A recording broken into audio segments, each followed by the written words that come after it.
Let's talk DC news updates and Flashpoint. Are you guys ready? Let's get it.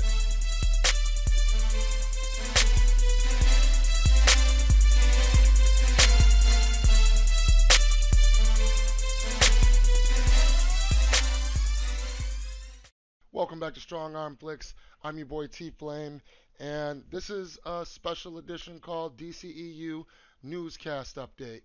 And I don't know, I just want to make sure, my friends, that we are all keeping up with everything that's been going on. I am waiting on the Snyder Cut very patiently. I'm very stoked, but I also love the DCEU in general. And I feel like there's some things that we need to all catch up on. So let's jump into this. So the first thing I want to talk to you about is David Ayer posted yet another still from behind the scenes of Jared Leto's Joker, and he is sitting down and he's looking like he's like out of his mind. And it's a video. It's very short. It's probably like a 9-second video. And it's David Ayer. He's walking up to the Joker. He's sitting down and he's looking at the camera and he's breathing kind of hard and he's just looking like he's getting ready to do something. And I don't know if this is in between a scene that we never got to see or if it was just a camera test. But either way, there was an article that came out from Heroic Hollywood that read, "The brief video proves that Jared Leto's Joker can be intimidating if he tries, but fans on Reddit were quick to dismiss his performance. Poor Leto." And yes, folks, that is a shame. That's a damn shame. I've been saying that forever. The guy filmed enough footage for a Joker solo movie, he said, and all of that footage in the first Suicide Squad got chopped into pieces along with the rest of David Ayer's work, and he has yet to be able to reprise his role. So release the Ayer cut and hopefully release the Snyder cut because I do believe he has a cameo in it. Now moving on to the topic 2. We also received some slight news updates on The Rock, Dwayne Johnson's Black Adam movie. He went to Instagram and posted a picture of him working out, and it just shows him he's just buff, his veins are shooting out, and he's working his ass off. And he put on the post basically, Black Adam starts filming this summer, and that he's already in training for the role as we speak. And this is an image of him training, and he said something about a new era, hashtag a new era. Now, moving on to topic number 3. Zack Snyder finally put to rest the longly debated for probably 2 years now Supergirl theory about her being in the Justice League or in the Snyder Cut. And there was an image or a clip from the trailers, and it shows Bruce Wayne looking at what looks like a hologram of a Superman, a Supergirl, people assumed, because they said from the angle from the back the cape was too short, the legs were too thin, yada yada yada, and they believed that it was a cut clip from the movie and that it was a hologram of Supergirl. Well, Zach has put that rumor to rest finally by answering a fan, and he said that it is Cyborg projecting an image to the team of Superman, and basically he said that this takes place right before the graveyard scene. And we will definitely see this in the Snyder Cut, my friends. Okay, and moving on to topic 4. All right, so I was on Twitter early this morning and late last night, and I seen a post that was retweeted by Siddharth. I don't know if I'm saying his name right. Sorry, dude. And what it was it was an image of Jason Momoa and Joe Magalo. I don't know how to say his last name. He's the guy that plays Deathstroke in Justice League. He was one of the. He was also going to play Deathstroke in Ben Affleck's Batman movie that was canceled.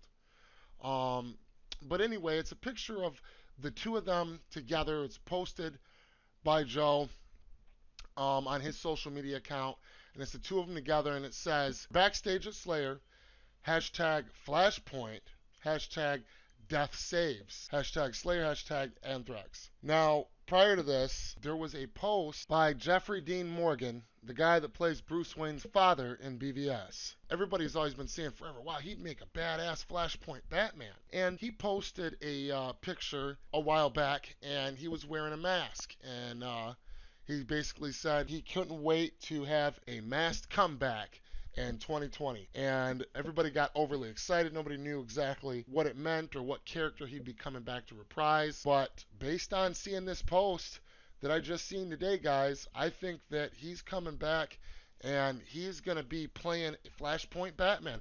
I think we're going to fucking get Flashpoint Batman. Holy shit. And to collaborate with this theory, I want to say Andy Muschietti, the director of It, Chapter 1 and 2, he is helming the new Flash movie.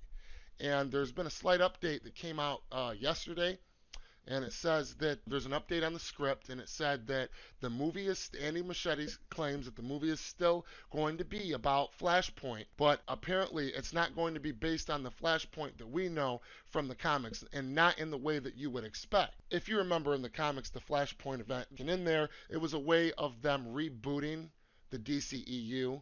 So I kind of at first was upset. I'm like, really? They're going to do this? You know what I mean? But if he's saying it's not in the way that we expect, then maybe that's a good thing, guys.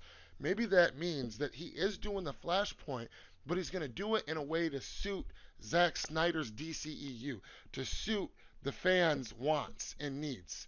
You know what I'm saying? Because I don't want Zack Snyder's characters, I don't want the DCEU characters rebooted in the sense that, like the ones that we've come to know and love and the stories that are unfinished, just all of a sudden end up disappearing. So I think maybe what he's saying is maybe he's going to break continuity from that to make sure the characters we know and love stick around, but maybe we get some additional ones or different versions of ones. I mean, I don't know. I think this is good, and if we can get a fucking Flashpoint Batman, that would be badass. But based on that post and based on this, I think that possibly this is something that could come to fruition. And I don't know, maybe this has something to do, maybe he's working, Andy Muschietti is working to some level behind the scenes with Zack Snyder. And maybe we're in for more than a surprise than just the Snyder Cut. Maybe we're going to get Zack back. Maybe we're going to get fucking this Snyder Cut is going to not just be the end of it. Maybe we're going to get a continued fucking DCEU, what we were promised and what we deserve. Let me know what you guys think about that down below. Now also, I wanted to read this on Twitter. A guy named Siddharth, I want to pull that up. He says, they teased Flashpoint back on December 21st, and Jeffrey Dean Morgan teased a masked comeback in 2020. And today we got Andy Muschietti saying his Flash film will be a Flashpoint story. Also, today, Snyder's post was captioned like Bonding of Arthur and Diana, which also is an arc in Flashpoint. That's, wow, what? That's fucking mind-blowing, you know? So, that's what I'm saying right there. You know, do you guys think that this all isn't a coincidence? That it's, you know, as fans, you know, we want to get excited. We want to look to the future. And we always jump the gun. And I do it too. But do you guys think there's any concrete evidence to this? You think that this is legit? Do you think that Andy Muschietti and Zack Snyder are coordinating, and that not only are we going to get the Snyder Cut, but we're going to get our Flashpoint Batman and elements of Zack's DCEU in the upcoming Flash movie? Let me know down in the comment section below. That's the video. I'm your boy Tflame. If you like what you see, like what you hear, please smash that subscribe button and ring that bell. Till next time, my friends.